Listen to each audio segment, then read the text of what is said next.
Okay, so let's clarify this. The acting ability that you have to create and practice is your ability to be affected by the other person and the other actor. And that means that you're going to be open to be able to receive the other actor.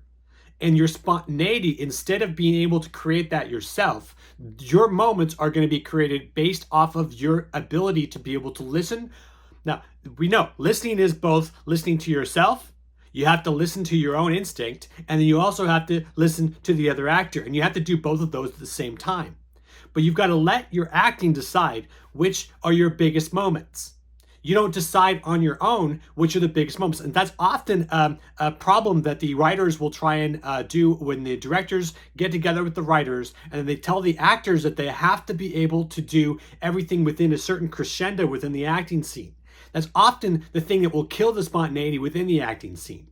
Because what we have a real-time scenario every single time an acting scene is done.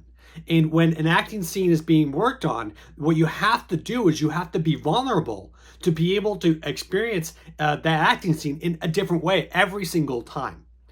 So you want to create these pockets of spontaneity. And when you create pockets of spontaneity, you are literally creating what creates that, I call it an acting in vacuums. You create that pocket because that pocket of spontaneity doesn't come off of yourself. Sometimes it will, because there'll be a spark of something that happens with you, but that spark is going to originate with the other actor or something happens within the environment. And you'll notice that if you look at improv actors, a lot of times they'll, anyway, it's a lot of things I could say about this.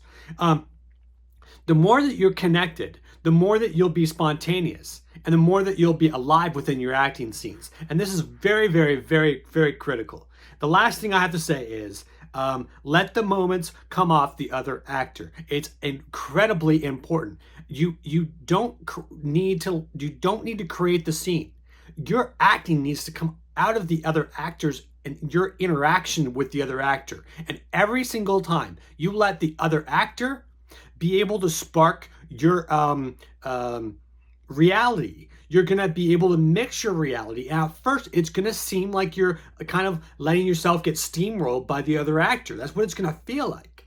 Because you're like, this is like, but it isn't. Because when you go back and you look at the footage, you're not being steamrolled. You're making an adjustment to the other actor. And that adjustment then gives off dividends because that experience that you're going to have, that whole thing that the audience is then able to work with you and be able to experience everything that you just received from the other actor. And that's what you want to be able to achieve, and you can achieve it. You just have to practice it and keep practicing it, and the top acting scenes that you do are going to still be able to have that element included, and you'll increase your spontaneity in acting, and that's the important thing. Thanks. So on the topic of spontaneity, and I've seen over 8,000 acting classes, it's just what it is. And look, spontaneity, a lot of people think that it's their responsibility to come up with their own spontaneous moments in their acting. It's not actually the way it works. The acting techniques that we use is not to be able to plan when or when not to be spontaneous within the acting scenes. What we want to be able to do is we want to be able to use acting discipline and acting techniques to then be able to be open and create pockets of spontaneity by ways of receiving and by ways of staying connected to the other actor.